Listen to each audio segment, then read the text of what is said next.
work in the country for stimulating investment in manufacturing.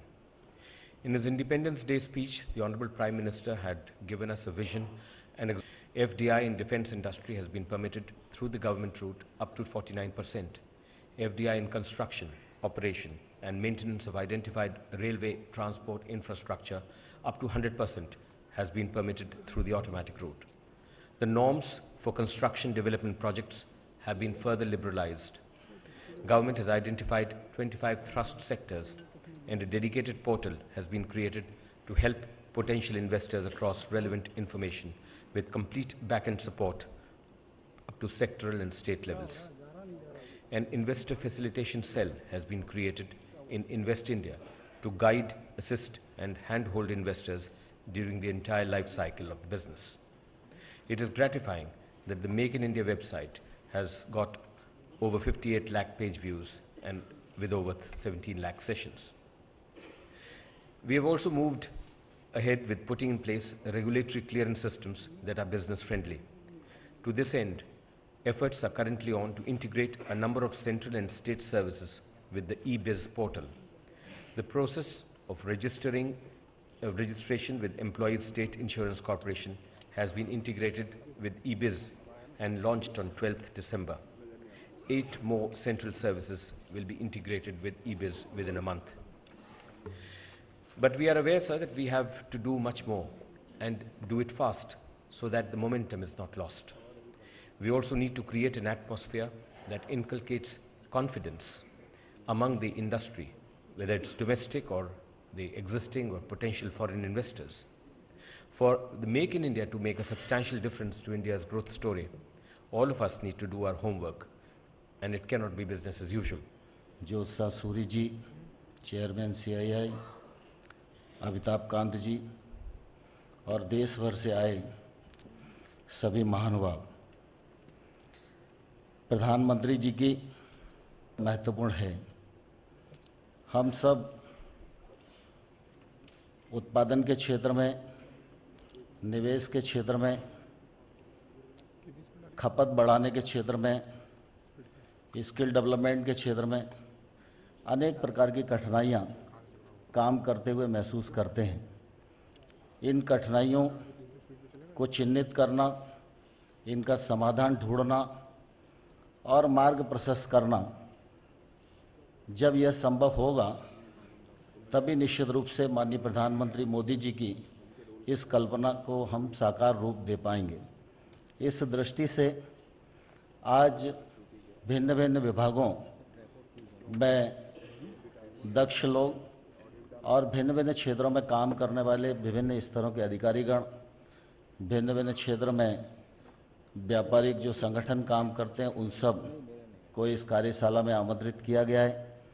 दिन भर आज विचार विमर्श होगा और जो निष्कर्ष के बाद हम सब लोग शाम को रणनीति तय करेंगे, वह निश्चित रूप से रणनीति आने वाले कल में मेक इन इंडिया को एक साकार स्वरूप प्रदान करेगी। मैं कार्यशाला की सफलता के लिए अपनी ओर से हृदयपूर्वक बहुत बहुत शुभकामनाएं देता हूं। आप सबको बहुत बहुत बधाइयां देता हूं।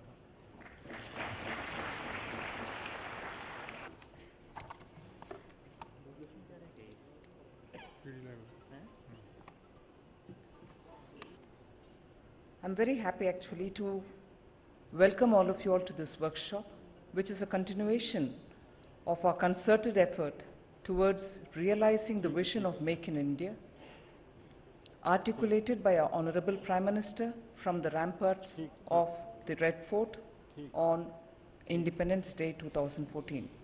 The campaign was globally launched on 25th September 2014 from this very place. Today's workshop is a unique initiative. Nothing of this sort and nothing in this scale has perhaps been attempted in the recent memory.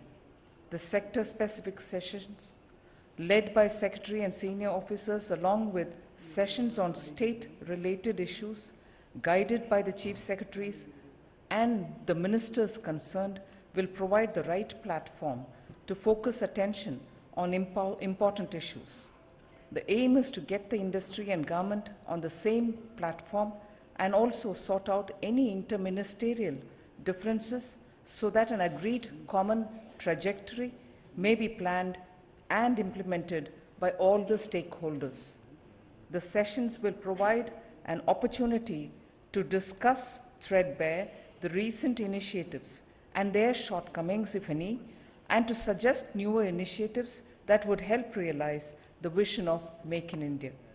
At the end of these deliberations, we expect to have a plan of action for the short and the medium term. Our government has taken over at a time when the GDP growth for 2013-14 had recorded just 4.7%, with manufacturing growth recording a negative growth of 0.7%. In the Indian economy registered a growth of 5.5% in the first half of the current financial year.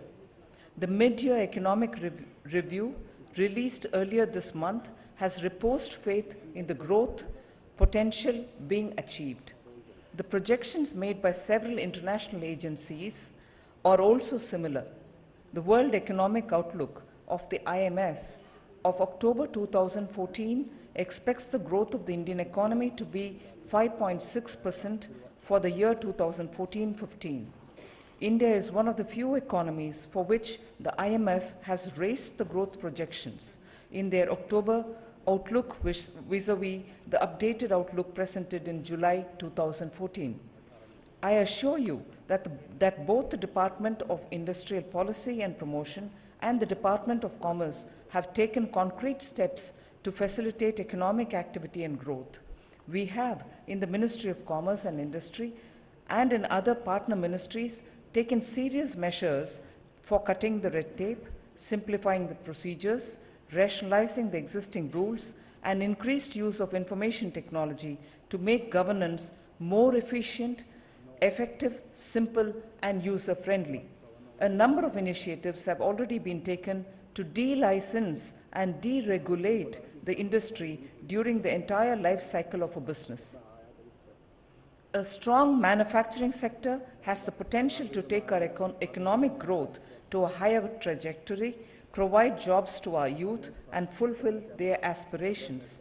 We recognize that manufacturing requires infrastructure, services, and skill as well in a symbiotic relationship.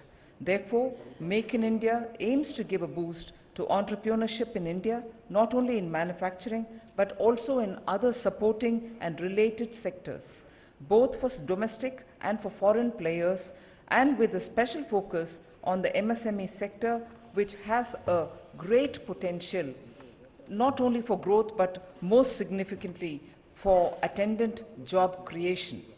A number of measures have been taken recently to bring industry and manufacturing center stage for economic growth during the year. Make in India feeds into all of them. The macroeconomic improvement and the consequent turnaround in investor sentiment were spurred by the government's policy actions. A few of them I have just mentioned. FDI inflows into India have been encouraging. During the year, as FDI equity inflows into India during April-October is about 17.35 billion US dollars as compared to 13.82 billion US dollars in the corresponding period 2013-14, recording a growth of 25%.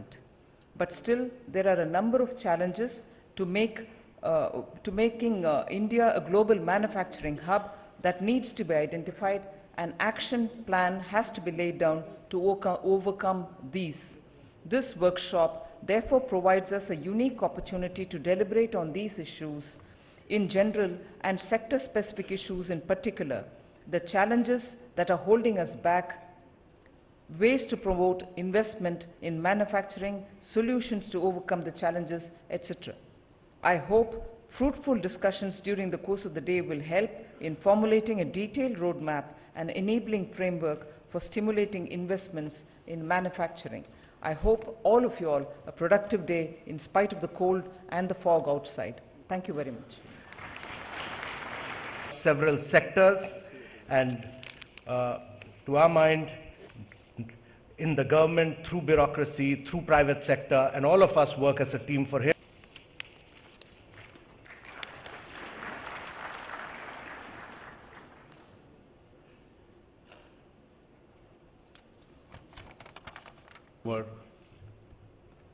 Srimati Nirmala Sitharaman, the Cabinet Secretary, there could not have been a more appropriate and in fact a more compulsive occasion than the present one to organize this day-long workshop on the Make in India program of the government. And the reason is very obvious. The Secretary DIPP just now referred to a series of steps that the government has taken in the last 7 months. More are to follow. But despite all of this, manufacturing remains a major challenge. And this is a reality we have to accept. The last 2 years witnessed an economic slowdown. This year may be somewhat better, the next year may be further much better. But manufacturing across, unless radical steps are taken, continues to remain a challenge. And the challenge of manufacturing is for 2 good reasons.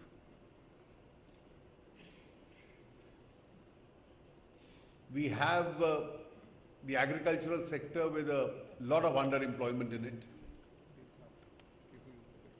The response to rural poverty and the pressures on the agricultural sector are, there are a lot of people working in that sector have to go out and be absorbed in the services and the manufacturing sector. Manufacturing is where jobs are. And manufacturing is an area where we have still to grow and grow at a much faster pace. We have examples of economies like China. When they grew at a double-digit GDP growth rate, their manufacturing curve was 13 to 14 to 15% per annum. That's the pace at which it has the capacity to grow. We have that potential provided we are to set our house in order. All the reform steps we have taken will be catalysts in that process.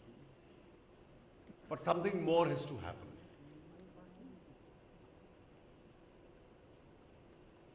There is a change across the world. Large countries which were the initial beneficiaries of the Industrial Revolution have suddenly realized that their manufacturing is relatively a higher cost manufacturing. And therefore the pendulum started shifting in favor of economies which mastered the art of low-cost manufacturing. And those are the economies which in the manufacturing sector in the last 1 decade have taken the lead. Whether Make in India is made for consumers within India or consumers outside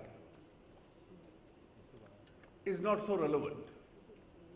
The principle today is that consumers across the world like to purchase products which are cheaper and of good quality. They hire services which are cheaper and of good quality. And therefore, unless we can condition ourselves with this in mind, our manufacturing sector, despite all the reform, will continue to face a challenge.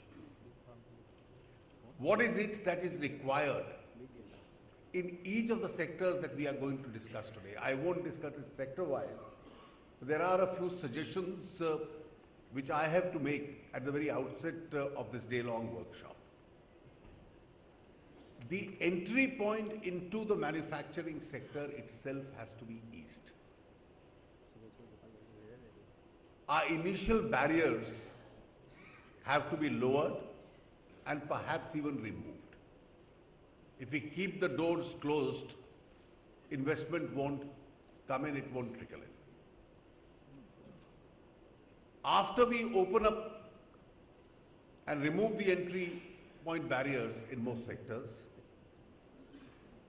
our enabling environment, and this is the enabling environment not only of the central or the state governments, but across the board, has to be eased.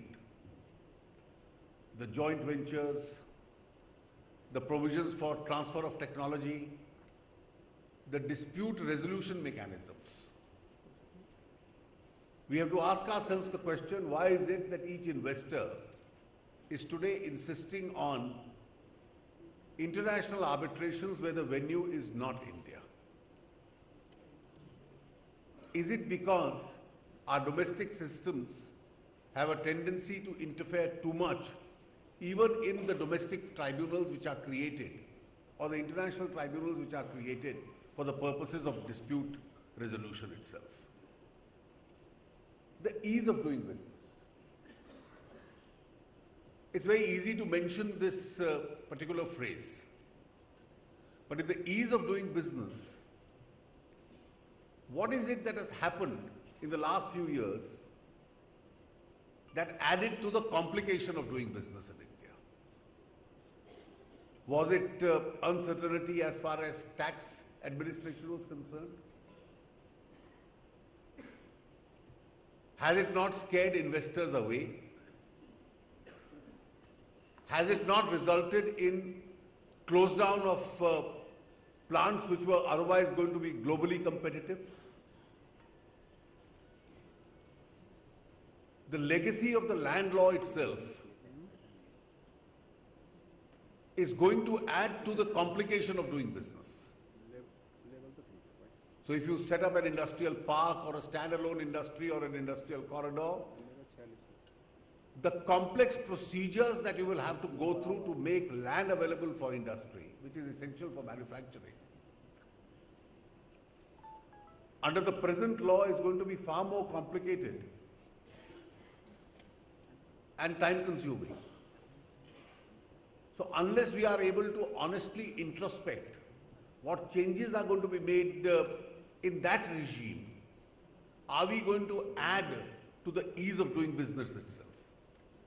We've recently introduced, in addition to the advanced ruling mechanism on tax administration, which was available for foreign investors, for even domestic investors. So even before they spend the first rupee or the first dollar, they are conscious of the fact as to what the tax administration and what the tax liabilities in India is going to be. Our regime has to be competitive.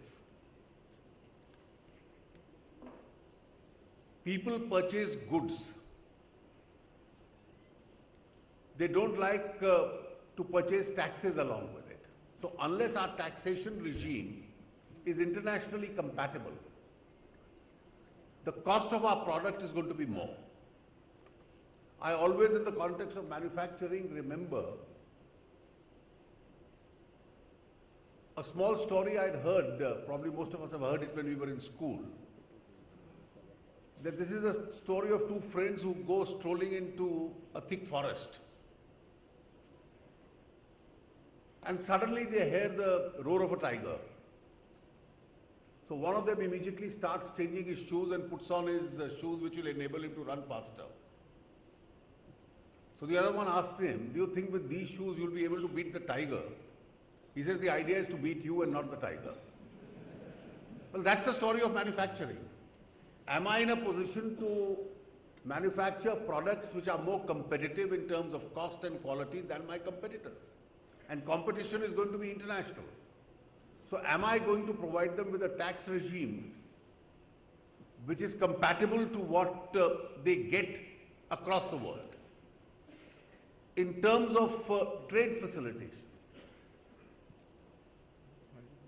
the quality of our infrastructure, the quality of our roads, railways, ports, our custom clearances, the availability of power, the availability of cost of utilities, are we able to provide to our industry at the cost where competition is able to provide, or somewhere close to it? Now, if we do none of these, then to have a grievance that my manufacturing sector is not increasing would be a distant dream itself. Therefore, a spate of power sector reforms which have been made in recent months are all intended in that direction.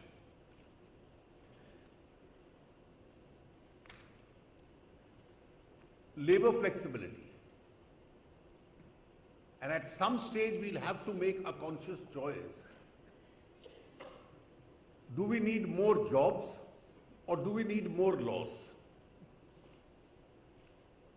And that's a consciousness which has to come in every section, which is particularly even in those who are friendly to ensure that the labor interests itself are protected. The cost of capital. And I think in recent months or years, this is one singular factor which has contributed to the slowdown in the manufacturing growth itself. The credit offtake is slow, the infrastructure creation becomes slower, the manufacturers find it difficult to afford costly capital because it's going to add to each one of their costs. And therefore, this is one area where each one of us has to be concerned about stability of policy. We can't have a policy which is occasionally changed, and halfway through our businesses, we find that there is a different policy than the one which we had planned. And that's the reason why retrospective taxation, because of the absence of stability of policy, became a defining moment against India globally. And it is these kind of errors from which we really have to learn. Our IPR regime, along with our IPR regime, our concentration on research and development. There are sectors like pharmaceuticals where we've specialized and gained core competence in generics. But along with generics, our original patents record also has to significantly improve. And our IPR regime has to be tailored in that particular direction. Our entire skill development program has to be expanded, and we need to concentrate on that, and that's one of the flagship programs of this government. Across the country, how to develop skilled workforce amongst the youth so that you have a ready workforce available as far as skill development is concerned. Our project implementation. We have lakhs of crores worth of projects from initial stages through the functional stage, halfway through implementation, where we find some roadblock on account of some factor is being created. Now the project implementation across ministries, across states, across regulatory mechanisms requires to be expedited. And I do believe that where we've lacked in this has been the absence of a shared national vision. And when I speak in terms of a shared national vision, it's not merely between political parties. It's not merely between central and state governments.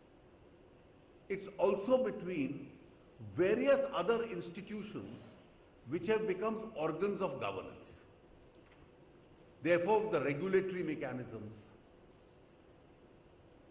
And it's a hard reality that today, the judicial institutions, besides administering justice, in some areas, has also become an organ of governance itself. The exercise of power in environmental issues. And therefore, if mining is completely closed in a couple of states, then we must be prepared to accept the fact that will eventually impact on our GDPs also. So the shared national vision has to cut across governments, central and state, and various other institutions which are slowly becoming organs of governance itself. These are some of the steps which we really need to take, one after the other, and it is this corrective action which is required in case we are to really expedite the whole process of manufacturing. Manufacturing is important because otherwise the danger would be that if we lose out on cost, if we lose out on quality, then we will be threatened with a situation where we become a nation of traders rather than a nation of manufacturers. And therefore, it is for this precise reason that in his Independence Day speech, the Honorable Prime Minister gave a major thrust to the Make in India program.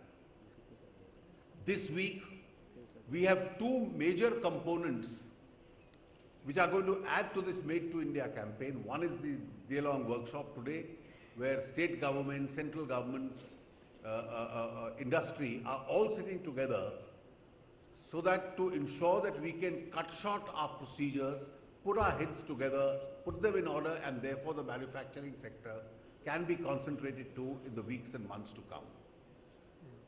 The result of all this in the manufacturing sector requires patience.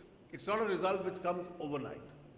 And therefore, once we put our house in order, it's going to take some reasonable time where we can see the actual impact as far as the ground is concerned.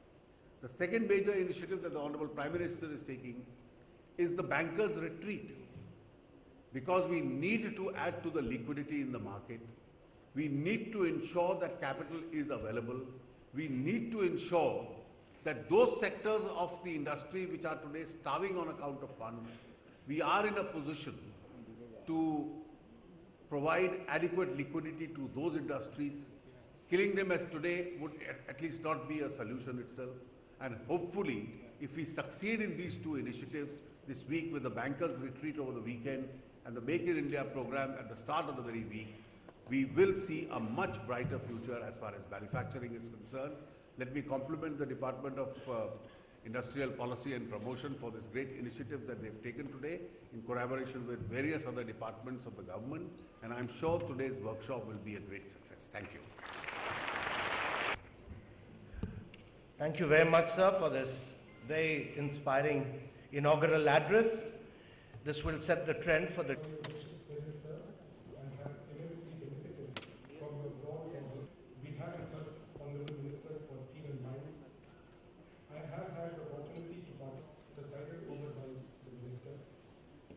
Sir, your keen interest in the relevant issues deeply enthused us. We are grateful. Our thanks also go to our friends in the media for covering this event.